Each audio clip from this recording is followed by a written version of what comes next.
Philippe Chabodeau se trouve dans le département de la Manche, au bord de la Sienne, rivière de première catégorie, et cela en compagnie de Philippe Delamarche et Bastien Cotin pour tenter quelques truites à la cuillère. Nos pêcheurs expliquent que l'eau est teintée en raison des pluies tombées ces derniers jours et ils font le choix de pêcher avec des cuillères dorées. Plusieurs poissons se laisseront prendre.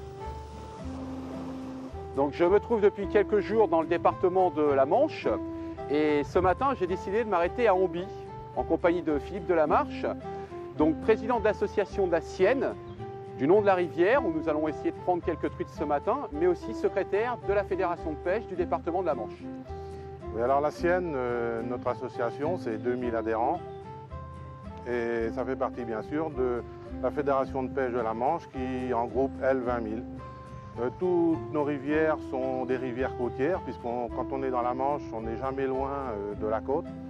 La Sienne, celle où on est aujourd'hui, c'est 80 km. Elle prend sa source dans la forêt de Saint-Sever et elle se jette au pont de la Roque dans la mer. Elle est en première catégorie sur sa première partie. Un petit peu en dessous, elle s'arrête et passe en deuxième catégorie un petit peu en dessous d'où on est, c'est-à-dire entre Gavray et Sérance. Et j'espère que ce matin, on va prendre quelques truites. On va malheureusement pas les prendre à la mouche comme on avait prévu parce que la pêche est tributaire du temps et ce matin c'est pas du temps pour la pêche à la mouche. Donc on est repassé à la cuillère. Comme vous pouvez le voir, on a une eau donc assez teintée ce matin, liée malheureusement aux petites pluies d'hier parce que ce n'était pas des grosses pluies, en Manche il pleut jamais, hein, donc c'était des petites pluies et ça a teinté cette rivière, ça a accéléré aussi le courant et c'est vrai que pour pêcher à la mouche, comme disait Philippe, c'est un peu plus compliqué, donc on a décidé de changer un petit peu la technique. Je voudrais que tu nous expliques un petit peu les différentes choses que font donc ton APP pour justement faire en sorte que ces rivières restent toujours saines, qu'il y ait toujours du poisson et fasse en sorte qu'on ait toujours des pêcheurs parce que comme tu disais 20 000 pêcheurs donc c'est énorme dans un département. Comment tu fais pour les motiver, pour que ces gens-là restent et aient confiance en vous pour continuer à venir œuvrer dans ces rivières? Bien, je crois qu'il faut d'abord varier les techniques de pêche et attribuer à certaines portions de rivière des techniques bien particulières. On avait prévu il y a quelques jours pêcher à la mouche. On a un parcours mouche au-dessus qui fait 1,5 km, qui est uniquement réservé à cette pêche-là et en eau-kill. Aujourd'hui, on est redescendu un petit peu pour pêcher à la cuillère. Ces types de pêche-là attirent tout type de pêcheurs, moucheurs ou cuillères ou même la pêche au toc. On peut aussi attirer des pêcheurs par les espèces. Des espèces, la truite bien sûr, espèce autochtone, mais on a aussi ici de l'ombre qu'on a alviné. On va voir ça un petit peu. Si on descend un petit peu plus bas, on va bien sûr tomber en deuxième catégorie et là on va rencontrer du brochet, des carnassiers, du sand, mais aussi du black bass. Donc j'insiste un petit peu parce que dans la Manche, des rivières où il y a du black bass et de l'ombre, il n'y en a pas beaucoup. Le seul poisson pratiquement que tu ne peux pas trouver ici, c'est le silure. Il est d'ailleurs interdit d'introduction dans la Manche et à juste titre du reste. Et puis avec un peu de chance, pourquoi pas un saumon, parce que la Sienne est une rivière à saumon. Elle est classée à saumon et poisson migrateur. Et il y en a eu une dizaine de prix, un petit peu plus bas d'où on est, dans le mois dernier. N'oublie pas aussi que la Manche est les premières rivières à saumon de France, avec la C, la Célune et après la Sienne. Bon écoute, on y va, on avance un petit peu, on va se mettre en situation là sur les postes qui sont un petit peu en dessous. Bon donc au niveau du matériel, on a profité pour prendre des cannes pas très longues parce qu'on a une rivière donc peu profonde comme on peut le voir et bon pas très large non plus. Donc écoute, on va essayer et puis on expliquera un petit peu après en espérant qu'on prendra du poisson. On est pratiquement obligé de pêcher dans l'eau parce que les rives, comme tu le vois, sont hautes et c'est difficile de pêcher de la rive. Alors notre ami qui est un petit peu plus loin, qui pêche de la rive, va sans doute s'en rendre compte. Il va être obligé de pêcher les bords, alors que nous, on peut non seulement atteindre le milieu de la rivière, mais voir l'autre berge. Je pense qu'ils les poissons vont être un petit peu à l'abri, parce que là, comme il y a beaucoup de courant, ils risquent d'être peu dans les veines de courant, mais plutôt abrités. Oui, enfin, quoique, le courant n'est pas si important que ça.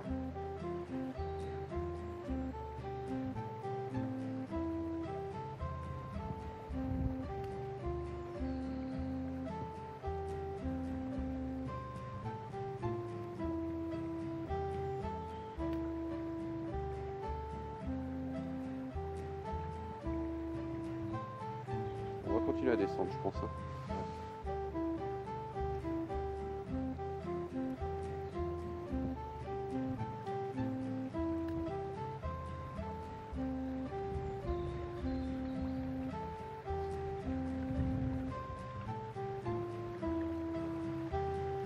Comme tu le sais, je travaille dans un bureau, mais à partir du mois d'avril, mon matériel de pêche et mes waders sont dans ma malle en permanence. Quand on est pêcheur, il faut surtout être opportuniste. On le voit ce matin, on avait prévu de pêcher à la mouche et nous voilà à la cuillère. Savoir être polyvalent.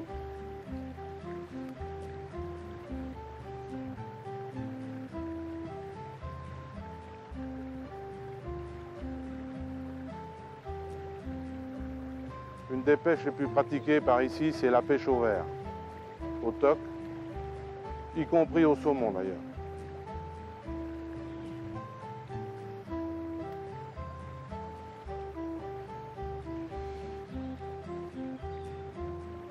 Donc là, les poissons qui sont dedans sont essentiellement des poissons lâchés ou est-ce qu'il y a une reproduction aussi dans la rivière? Il y a une reproduction naturelle, heureusement. La partie de la sienne où la reproduction naturelle se fait le mieux, c'est bien sûr en amont, c'est au-dessus de Villedieu. Et au niveau du saumon, quelle quantité, puisque là bon, on pêche la truite, mais c'est vrai que le saumon est aussi un poisson, je dirais, assez recherché. Combien il y a de prises à peu près par an?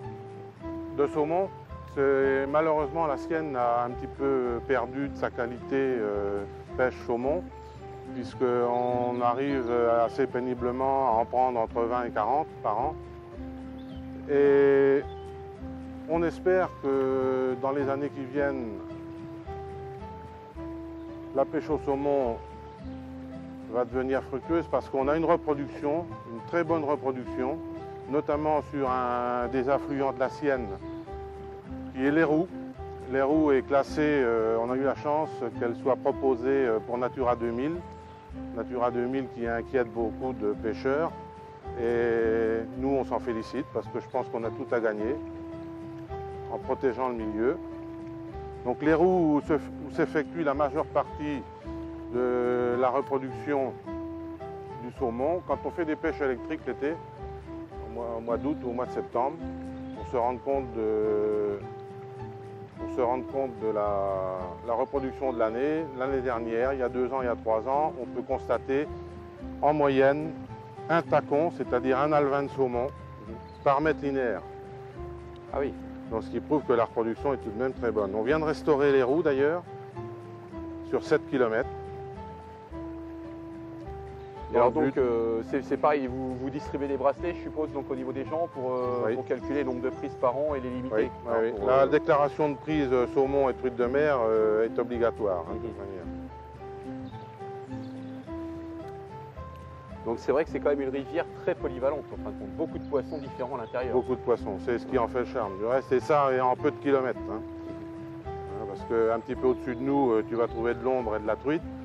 Et un petit peu au-dessous, tu vas trouver du brochet, du black bass. Donc ça veut dire que ce matin, on pourrait avoir la chance, hormis de prendre une truite, de pouvoir peut-être prendre un saumon là. Il faut déjà qu'on commence par prendre des truites. Ouais. Moi, c'est vrai que je ne suis pas un grand pêcheur de saumon. J'en ai pris plusieurs, dans le Tard et ainsi que dans la Sienne. Et à chaque fois que j'ai pris des saumons, c'est un peu par hasard, j'étais à la truite. Je crois que dans nos rivières, à part quelques rivières et quelques périodes dans l'année où on peut se permettre de pêcher uniquement le saumon, je pense qu'il vaut mieux pêcher la truite, ne serait-ce qu'à la cuillère comme on le fait ce matin, avec toutes les chances depuis qu'il y a un saumon s'il y en a un. Ouais. Bon, écoute, ce que je te propose, c'est qu'on fasse le tour là pour remonter, pour pouvoir descendre un peu plus bas. Et on va aller où c'est qu'il y a, où il y a des plats un petit peu plus loin, on va peut-être avoir un petit peu plus de chance en plein courant. Bon, Philippe, on va continuer à descendre, puis on va demander à Bastien ce qu'il a fait là ce matin. Hein? Oui. Alors Bastien, ça donne quoi depuis ce matin? J'ai eu 2 petites touches pas loin là. Donc je vais continuer en remontant. Et on va voir. Écoute, nous on avait prévu de descendre un petit peu. On te laisse remonter, nous on va continuer à descendre et puis rendez-vous tout à l'heure pour le bilan des courses. Ok, bonne chance. À toi aussi. Excuse-nous, on passe devant toi, ça ne se fait pas.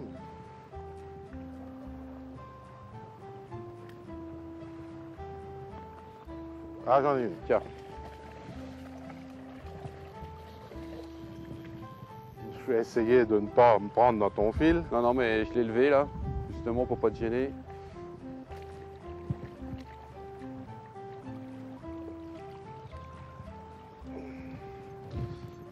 Alors comme je te l'ai dit tout à l'heure, on a un parcours mouche plus haut où le no-kill est obligatoire. Et ça ne nous empêche pas ici de les remettre à l'eau également. Je fais partie de ceux qui préfèrent les truites dans l'eau plutôt que dans l'assiette. Je crois qu'on est d'accord.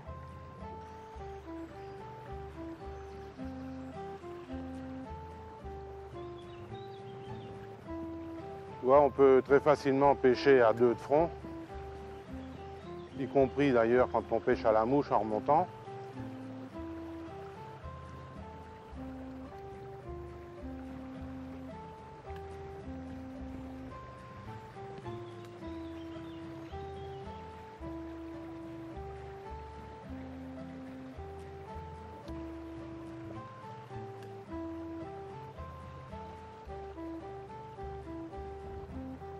Il y a une pêche aussi qui est pratiquée chez nous, c'est la pêche au poisson, au verron manié. Oui. C'est une pêche où bien souvent on fait de belles truites et de grosses truites.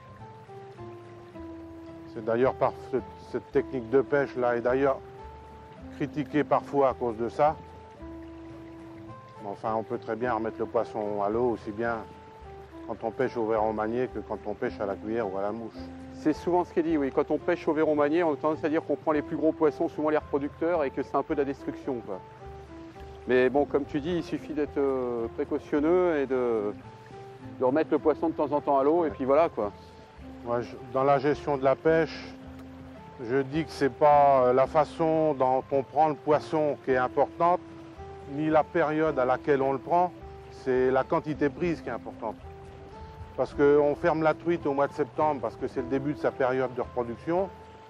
Mais la truite que tu prends au printemps, c'est celle qui aurait eu des œufs au mois de septembre si tu l'avais laissée dans l'eau. Oui.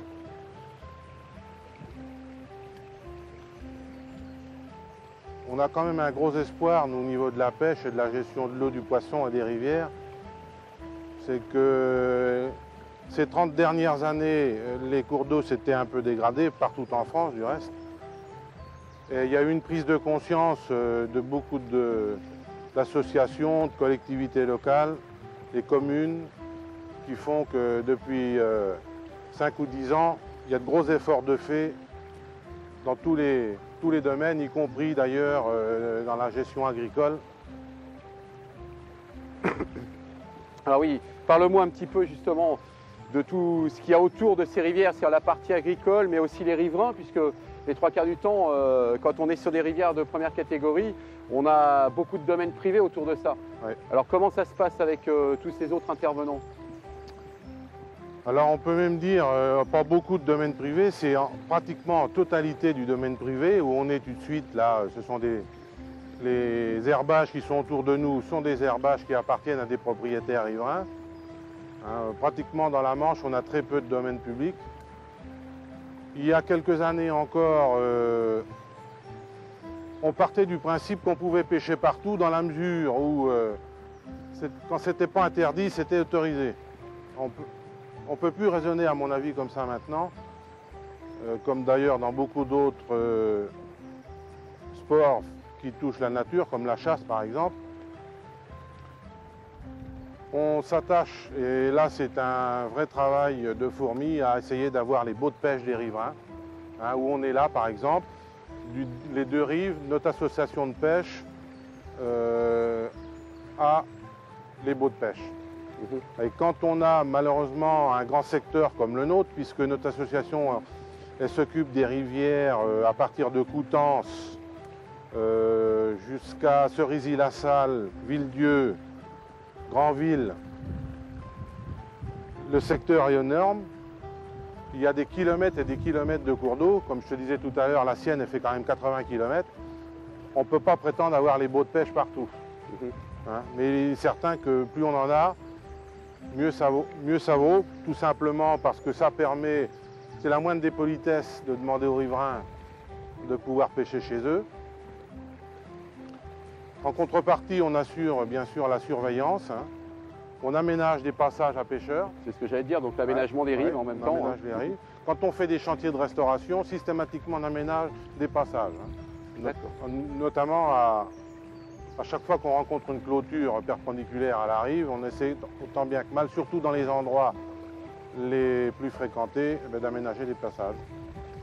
De cette façon-là, on est très bien perçu auprès des riverains qui sont d'ailleurs maintenant, la plupart du temps, des agriculteurs. Là, normalement, on devrait tomber dans un endroit où on a un petit peu plus de chance d'en prendre parce que je vois que le fond remonte. Tiens, j'en ai une!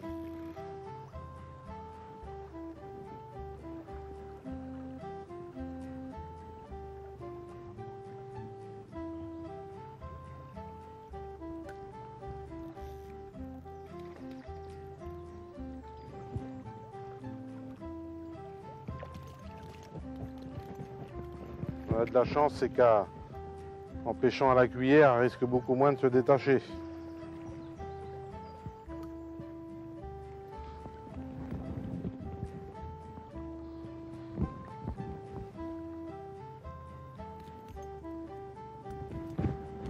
Voilà comment on remet le poisson à l'eau.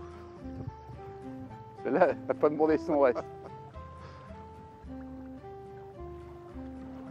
On se pose parfois moins de questions comment relâcher le poisson, tu vois, c'est beaucoup plus simple que ça.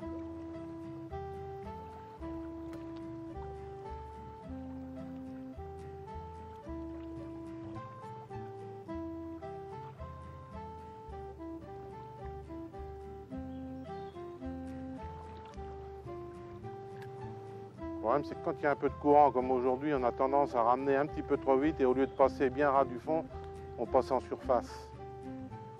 Ouais, puis on a des petites cuillères, donc elles ne sont pas très plombées. Ouais.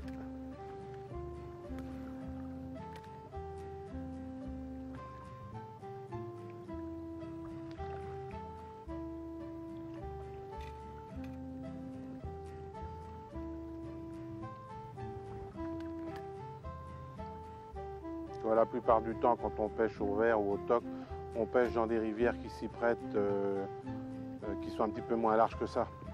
Un petit peu moins large et puis avec des cailloux souvent pour chercher des postes. Le problème là, c'est que bon, si tu pêches au toc dans une rivière comme ça, elle est tellement large et tellement grande que tu sais pas trop où aller, quoi. Tu sais pas trop où mettre ton verre. Tandis qu'à la cuillère, au moins, tu vas du terrain. Tu prospectes plus facilement. Ouais. Et là, il y a des belles fosses, hein, parce que bon, quand on regarde, on passe de 20 cm d'eau, des fois à près d'un mètre, quoi. Ben, un peu plus loin, tu passeras pas.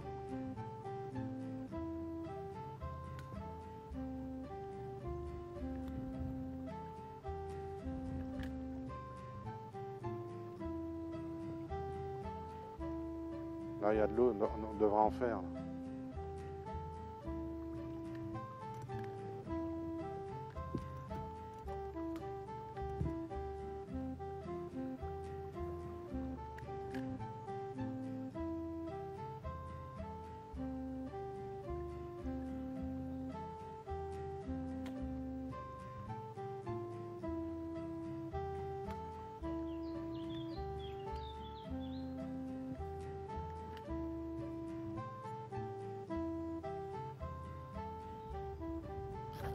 Là, j'en ai une. Ouais, ils sont peut-être un peu plus bas. Ouais.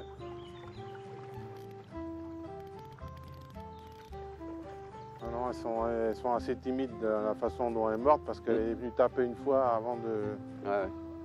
Taper une fois avant de prendre franchement. Elles sont belles, hein.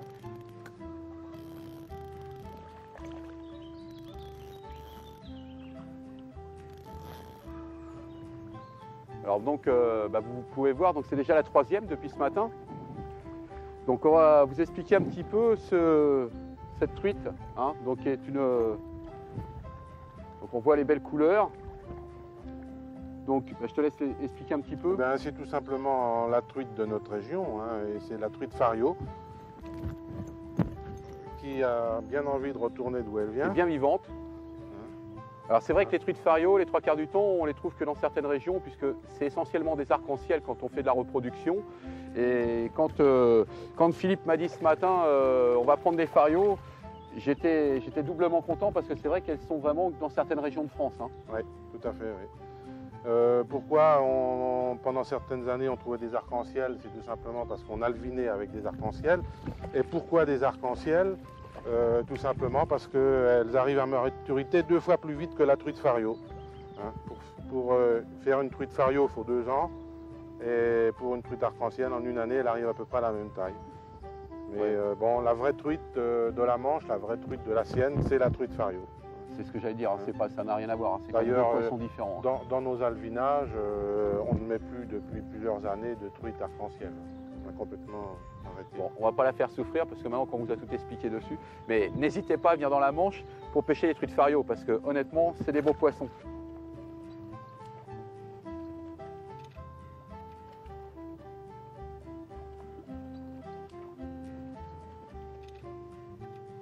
C'est vrai que comme tu disais tout à l'heure, on est obligé de prendre du petit matériel parce que les rivières ne sont pas très larges, mais ça donne des sensations différentes. Hein.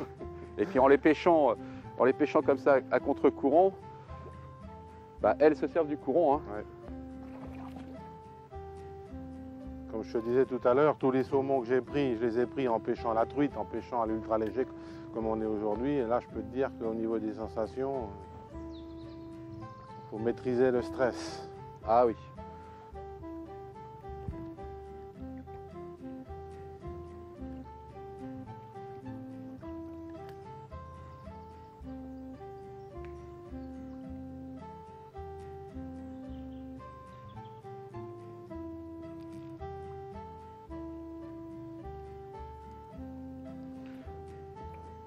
Voilà, toujours pareil sans l'abîmer.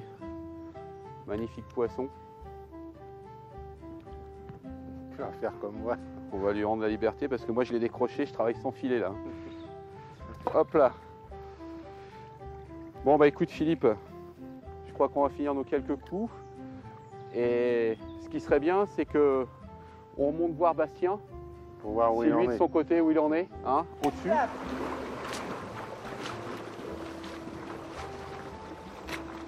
Il est déjà arrivé Bastien? Ouais, ça a été? Bah écoute, on a pris 4 poissons. Ah ouais?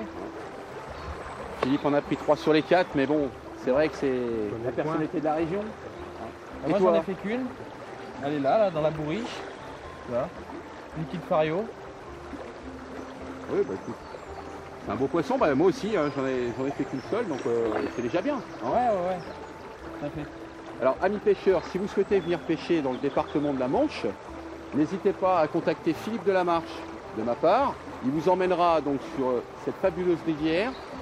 Il vous guidera, même peut-être comme il a fait avec nous ce matin, parce que c'est quelqu'un qui est chaleureux, convivial et qui n'hésite pas à faire plaisir. Pour l'hébergement, bah Bastien, il n'y a pas de problème là-dessus. Il saura vous indiquer la bonne chambre chez lui, hein, au niveau de la ferme de Cheux, parce que là, c'est dans un cadre magnifique, avec des chevaux. Enfin, je vous dis que ça. Je pense qu'on a largement gagné notre matinée et le droit d'aller se reposer un petit peu. Amis pêcheurs, à bientôt dans le département de la Manche. Et n'oublie pas Philippe tout de même que je t'attends pour venir faire une partie de pêche à la mouche 1 kilomètre au-dessus où tu vas pouvoir prendre de l'ombre.